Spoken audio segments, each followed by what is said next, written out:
থেকে খুব সহজেই মানসিক একটা রোগী বানানোর সহজ কিছু টিপস তোমাদের আমি আজকে দিতে চাই। অনেকেই আমার ভিডিও এবং কথাগুলো শুনে বলবে, দূর একই কথা, মানসিক রোগী কেন হতে যাবে? আরে থামো, সবার মধ্যেই মানসিক কষ্ট কম বেশি থাকেই, কেউ বলে কেউ বলে। এভরিওয়ান, শুভ দুপুর সবাইকে। আমি রাখি আমার ছোট্ট একটা ব্লগের মধ্যে সবাইকে ওয়েলকাম জানাই। কালকের ভিডিও, কালকে আমি আমার ছেলেকে নিয়ে বিকেলবেলা 4টের সময় গিয়েছিলাম ডাক্তারের কাছে। এখানেই আমাদের সামনে একটা সদর হসপিটাল আছে, সেখানেই গিয়ে। আমার ছেলের বয়স এই হলো 7 মাস প্লাস। তো ওকে আমি এই কারণেই ডাক্তারের কাছে এনেছি, ও টানা 4-5 দিন থেকে না খুব ঠান্ডা সর্দিতে কষ্ট পাচ্ছে। শিলিগুড়ি থেকে আসা একজন বাচ্চাদের ডাক্তার মশাইকেই আমি কিন্তু ওকে প্রাইভেটে দেখাই, কিন্তু ঠান্ডা সর্দি লাগার কারণে হসপিটালে আমি আগেও একবার ওকে দেখিয়েছি, তাই আজকে আবার দুবারে এলাম। এখানেও চিকিৎসা কিন্তু ভালোই হয়, বাচ্চাদের কিন্তু খুবই কেয়ার করে। চলো তাহলে এবার আগের কথাটাই ফিরি, ওই যে মানসিক রোগীর কথাটা। তুমি দেখে থাকো যে তোমার সঙ্গে বরাবরই একটা ভুল হচ্ছে, বা সেই ভুলটা হতেই চলেছে, বারবার হচ্ছে। আর সেই ভুলটার জন্য তুমি যতই কষ্ট পাও না কেন, তোমাকে কিন্তু মুখ খোলা যাবে না, মুখ বন্ধ রাখতে হবে। আর সব থেকে বড় কথা, সত্যি কথা, বাস্তব কথা, এইগুলো তো একদম মনের ভুলেও মুখের আগায় আনা যাবে না। মুখের উপরে কেউ কিন্তু উচিত কথা একদম বলতে যাবে না, তাহলে কিন্তু তোমার থেকে খারাপ আর পৃথিবীতে হয়তো দ্বিতীয় কেউ থাকবে না তোমার পরিবারের মধ্যে। কারোর প্রতি কোনো আশা রাখা যাবে না যে তোমার কাজটা সে করে দেবে, বা কেউ আসবে তোমাকে 2-1 বেলার জন্য একটু হেল্প করবে,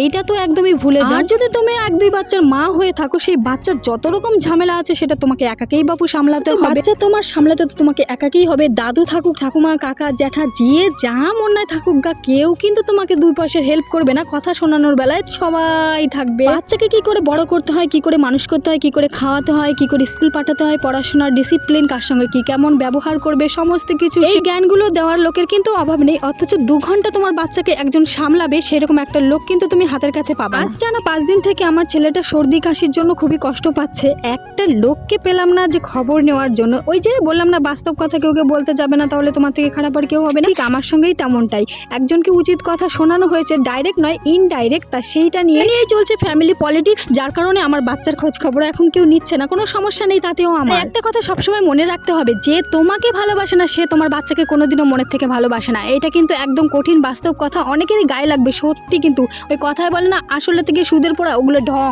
মিথ্যা কথা। লোক দেখানো ভালোবাসার লোকের অভাব নেই গো। লোকের সামনে বলবে কত ভালো, কত ভালোবাসি, কিন্তু পিছনে পিছনে যা করার সেটা তোমাকে করেই ছাড়বে। তোমার সঙ্গে যত বড়ই অন্যায় হোক না কেন, চোখ আর কান খোলা রেখে, মুখটাকে বন্ধ রেখে সংসারের সমস্ত কাজ তোমাকে গাধার মতন একাকেই করতে হবে। আর রইল বাকি শরীর খারাপের বাহানা, সেটা তো তুমি একদমই করতে পারবে না, কারণ ঢাকঢোল পিটিয়ে তোমাকে বিয়ে করে নিয়ে আসা একদম আস্ত একটা জেনারেটরওয়ালা মেশিন, যেটা স্টার্ট করলে আর ভটভট ভটভট করে সমস্ত কাজ দিনরাত চলতেই পারে, আর কোনো কষ্ট তার মধ্যে হয় না। আশা করি সবাই এবার বুঝতে পেরেছো, মানসিক রোগী হওয়াটা কিন্তু অত কঠিন ব্যাপার না, খুব সহজেই হয়ে যাওয়া যায়। শুধু নিজেকে ধৈর্য শক্তি বাড়িয়ে চুপচাপ করে যেতে হবে সবকিছু। ফাইনালি আমাদের ডাক্তার দেখানোটা কমপ্লিট হয়ে গেছে। একটা মাত্র ওষুধ দিয়েছে, ছোট মানুষ, অ্যান্টিবায়োটিকটা দেয়নি, তাই আমরা এবার ওষুধ নিয়ে বাড়ি যাচ্ছি। আশা করি ভিডিওটা যদি ভালো লেগে থাকে তাহলে অবশ্যই একটা লাইক আর একটা সুন্দর কমেন্ট করে দিয়ে যাও।